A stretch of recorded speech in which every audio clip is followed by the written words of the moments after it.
মধ্যপ্রাচ্যের আগুন এখন আর শুধু আঞ্চলিক সংঘাতের মধ্যে সীমাবদ্ধ নেই। ২৮ ফেব্রুয়ারি ২০২৬-এর পর থেকে ইরান, ইসরায়েল এবং যুক্তরাষ্ট্রের মধ্যকার উত্তেজনা যে পর্যায়ে পৌঁছেছে তা পুরো বিশ্ব অর্থনীতিকে নতুন করে কাঁপিয়ে দিচ্ছে। আমরা দেখছি সামরিক তৎপরতার এক নতুন এবং ভয়ঙ্কর রূপ।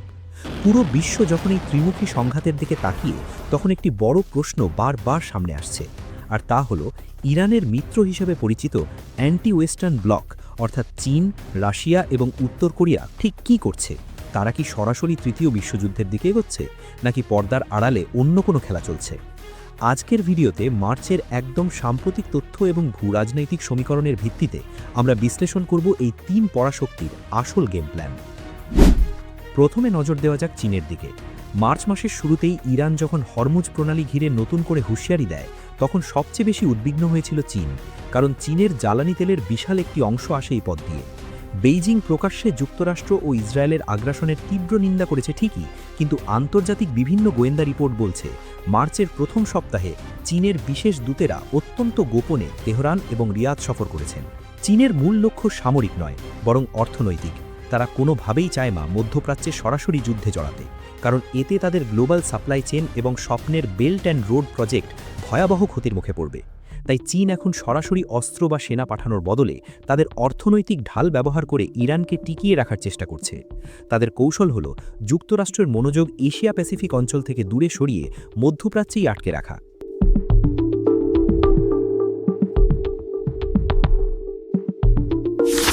এবার আসা যাক রাশিয়ার চালে।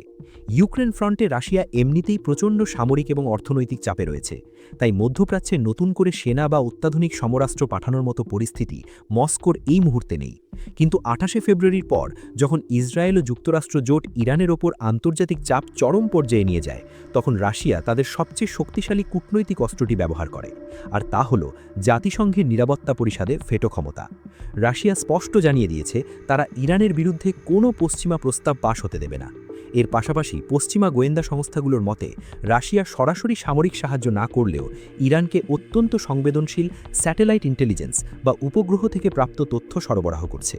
এর মাধ্যমে ইসরায়েল ও মার্কিন বাহিনীর অবস্থান এবং গতিবিধি সম্পর্কে ইরান আগেভাগেই তথ্য পেয়ে যাচ্ছে। অর্থাৎ রাশিয়া সরাসরি মাঠে না নেমে অত্যন্ত নিখুঁতভাবে একটি ছায়াযুদ্ধ বা প্রক্সি ওয়ার লড়ছে। এই পুরো ডামাডোলে সবচেয়ে সুযোগ সন্ধানী খেলোয়াড়টি হল উত্তর কোরিয়া।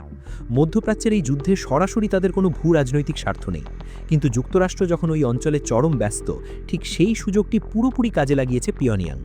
মার্চের প্রথম সপ্তাহে বিশ্ববাসী দেখেছে উত্তর কোরিয়ার নতুন করে হাইপারসনিক ব্যালিস্টিক ক্ষেপণাস্ত্রের পরীক্ষা। তারা মধ্যপ্রাচ্যের এই যুদ্ধকে পশ্চিমা আগ্রাসন নাম দিয়ে নিজেদের দেশের ভেতরে প্রোপাগান্ডা বাড়াচ্ছে এবং তাদের পারমাণবিক কর্মসূচিকে আরও দ্রুত এগিয়ে নিচ্ছে।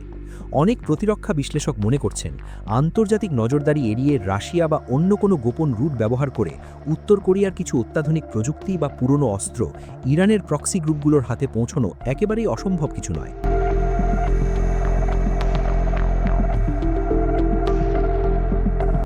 মার্চ ২০২৬-এর এই পরিস্থিতি গভীরভাবে বিশ্লেষণ করলে আরও একটি ভয়ঙ্কর নতুন দিক উন্মোচিত হয়, আর তা হল সাইবার স্পেস বা ডিজিটাল রণাঙ্গন। বিশেষজ্ঞরা বলছেন চীন ও রাশিয়া সরাসরি মিসাইল না ছুড়লেও তারা ডিজিটাল ফ্রন্টে পুরো দমে যুদ্ধে নেমে পড়েছে।